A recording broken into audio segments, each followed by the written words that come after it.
At the election in 1880, I laid certain principles before you, and you accepted them. I said and I pledged myself that I should form an independent Irish party to act in opposition to every English government which refused to concede the just rights of Ireland.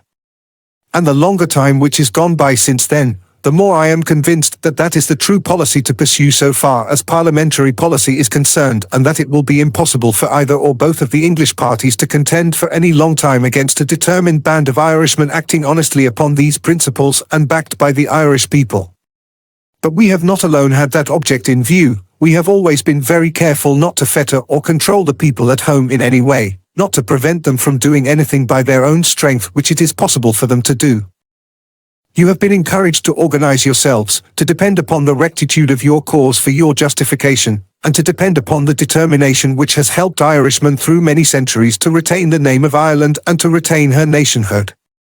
Nobody could point to any single action of ours in the House of Commons or out of it which was not based upon the knowledge that behind us existed a strong and brave people, that without the help of the people our exertions would be as nothing, and that with their help and with their confidence we should be, as I believe we shall prove to be in the near future, invincible and unconquerable. We shall struggle, as we have been struggling, for the great and important interests of the Irish tenant farmer. We shall ask that his industry shall not be fettered by rent.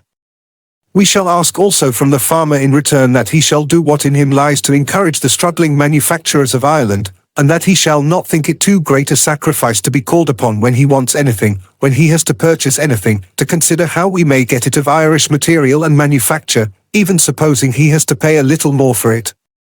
I am sorry if the agricultural population has shown itself somewhat deficient in its sense of duty in this respect up to the present time, but I feel convinced that the matter has only to be put before them to secure the opening up of most important markets in this country for those manufactures which have always existed, and for those which have been reopened anew as a consequence of the recent exhibitions, the great exhibition in Dublin and the other equally great one in Cork, which have been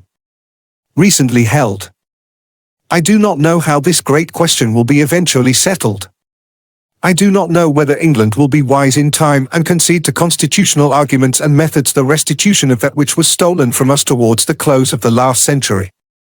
It is given to none of us to forecast the future, and just as it is impossible for us to say in what way or by what means the national question may be settled, in what way full justice may be done to Ireland, so it is impossible for us to say to what extent that justice should be done.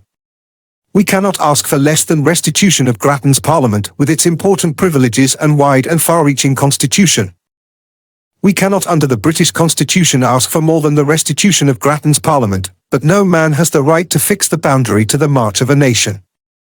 No man has a right to say to his country, thus far shalt thou go and no further, and we have never attempted to fix the ne plus ultra to the progress of Ireland's nationhood, and we never shall. But, gentlemen, while we leave those things to time, circumstances, and the future, we must each one of us resolve in our own hearts that we shall at all times do everything that within us lies to obtain for Ireland the fullest measure of her rights. In this way, we shall avoid difficulties and contentions amongst each other. In this way we shall not give up anything which the future may put in favor of our country, and while we struggle today for that which may seem possible for us with our combination, we must struggle for it with the proud consciousness that we shall not do anything to hinder or prevent better men who may come after us from gaining better things than those for which we now contend.